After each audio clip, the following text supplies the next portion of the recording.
Hey guys, how's it going? So today we're going to be going over a quick case study on how I scaled an offer from 0 to 169k in ad spend in roughly 2 weeks. It was a little less than 2 weeks, and we actually scaled this campaign close to 7 figures in about 3.5 weeks, but that strategy completely is different than, what is we're going to be talking about over here, because this is more of like the fundamental stage where to just scale this aggressively you kind of need to have your fundamentals in place first, and then the next stuff is just you kind of amplifying everything when you're pushing or when you're trying to like 10x your budgets and stuff. So before we get to that, you want to make sure we kind of have these three things in place, where you have a good back end system to really make the most of everything you're getting from these ads, because there's literally nothing worse in the planet than you making like a bunch of money 1 week and then the next week you have nothing, right? And my first year in business, because I started off with e-commerce, that was the biggest struggle, right? Where it's just you might be making a couple of sales today, but you're not making sales the next day, or your sales this week don't really guarantee your sales next week. And it turns you into like this neurotic little gremlin living under, a bridge where all you're looking at is like the ads managers of whatever platform you're on 24/7, because there's no stability, like nothing is guaranteed. But that's what you kind of learn the more time you spend in the game, is how do you stabilize things, right? Like the way I became an awesome media buyer is from literally using, I guess I'll keep this over here to make it look cool while we're talking about it. The way I became a good media buyer is basically figuring out where other people were kind of dropping the ball. So everybody was talking about how to find winners, how to, scale, and how to do all this crazy stuff. And nobody really talked about what do you do with like campaigns that are kind of breaking even or like kind of profitable, but you can't scale them. Literally what I did, like majority of my growth came from just trying to figure out different split tests or A/B tests, whatever you want to call it, different things I can kind of throw at the wall to kind of make the little bit of profit into a little bit more profit, and that little bit more profit into even more profit, right? So with this screenshot, you see like over here, we like the cost per purchase is like over $100. It's like on average was like $147, but each person coming into the emails, which I don't think I even have on this screenshot over here, was literally a 5x. So each person coming in would buy at least 5 different things over the span of a couple weeks. So it wasn't even that you were like this 150 was like nothing. You could spend like $300 and kind of break even at $300, because these people were spending a lot of money. And then we had really good email marketing in place, so they would kind of stay on longer and longer as well. Anyways, so it didn't even matter what you were kind of spending on the front end to a degree, right? Like there was a cutoff here, but our ROAS goals were like a lot more lenient towards what most people would be. And that's how you can kind of come in and just obliterate other people in your industry, because it's like you could just easily spend more money and get just better results than they can. So that's what I mean by back-end systems, right? You gotta look at your business and figure out what is things you can implement to kind of help your people to get them to come back and give you more money, essentially. So one of the best reasons for doing that also is it gives you more spend power, which gets you a better account history. So you can't really scale a new account from like even when you make like a new Facebook account, right? You can't even spend more than $500 a month anyways. So there's reasons why that stuff is in place. There's reasons why when you're scaling or you find a winner, like your Facebook's getting shut down, Shopify Payments is holding all your money. Like there's reasons for that in place, because it's volatile, it's risky, it looks insane. Like you just come out of nowhere and then all of a sudden you're making thousands of dollars a day. Like of course you're gonna get shut down. Like use that thing in between your ears. Use your brain. You gotta set up your infrastructure in place a little bit more first before you start scaling like crazy. But I don't think almost anybody learns this lesson from the get-go, unless you get some type of coaching or like you got a decent course. I didn't really find any decent courses in like a long time. There are a couple out there, but I haven't really watched too many courses in the last couple years because like I've been in the game for like over a decade at this point.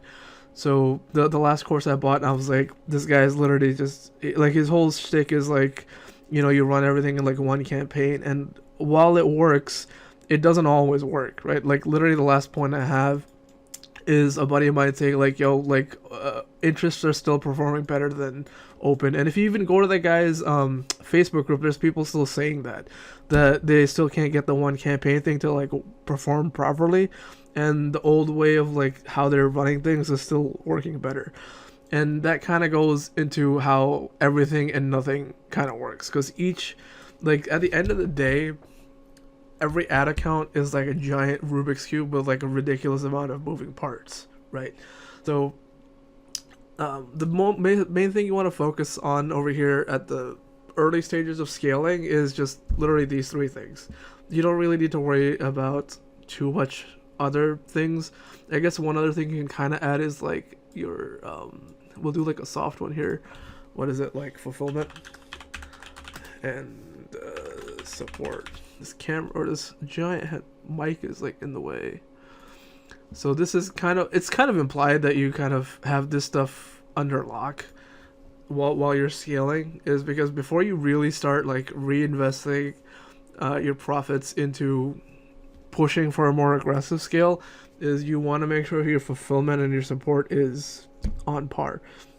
And by on par, I mean you're shipping out things as fast as you possibly can, and that you're answering all the emails, you're answering all the customers questions or concerns that they have.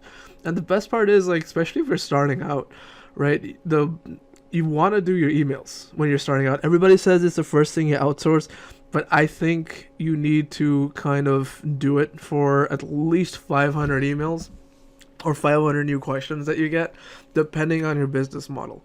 Like, if you're just selling like one thing, or you're kind of selling like, because it's access to free customer data, right? You could literally talk to your people and be like, why did you buy from us? Like, what made you buy from us? What is it that you're hoping to solve from buying this product? And you get so much feedback when you can literally just plug into your ads or your website, and even like your ad, like creatives, to just shell out there. Because you could make creatives for brand awareness for your brand, and then retarget those viewers to like conversion ads instead of just going out for like cold traffic. You can just do that, and you're probably gonna get conversions for like half the price of like a cold ad, when you're starting out, especially in like those early stages. And you're setting up really good building blocks for you to turn into a brand, and you're gonna be building a moat to basically differentiate yourself from like other businesses at your level. So it's like these little things you can do that most people don't even realize or think about. It's like, come on, what are you doing out there?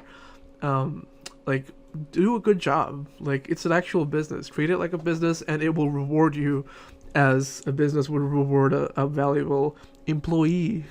You have been promoted. You are now one of my elite employees. And then once your fulfillment and support stuff is, when you're on top of that stuff, it literally just comes back to just recycling a percentage of your profits back into your ads. Again, it's literally just fundamentals, man. You just get your fundamentals on lock, and you can kind of scale pretty aggressively. The biggest thing in here would probably be the positive account history, because you really don't want to get shut down. And these platforms are really good at seeing if you're full of BS or not. So I know a lot of people say they get banned for no reason, but typically there is some type of trigger that causes them to get banned.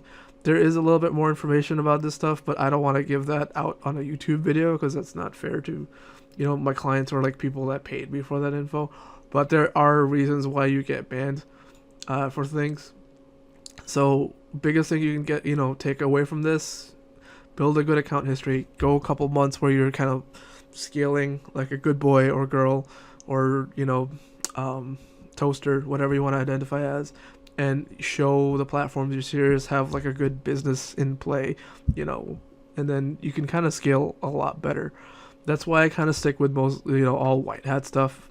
I never really like. I know a lot of black hat people would make a bunch of money, but again, you have to sleep with an eye open. You're getting banned left and right every other week, and it's like, come on, man. Like, you build an actual business. It's so much easier to build like a regular business than it is to be trying to like cash out with a bunch of black hat stuff and then be stressed about it, and being like a degenerate or whatever. A lot of people view that as like a good thing, but you don't. I mean, do you want to do that? Go have fun, do that. I prefer to sleep peacefully at night, because not being able to sleep at night is literally what gave me ulcers and messed up a year plus of my life, right? So you don't want to.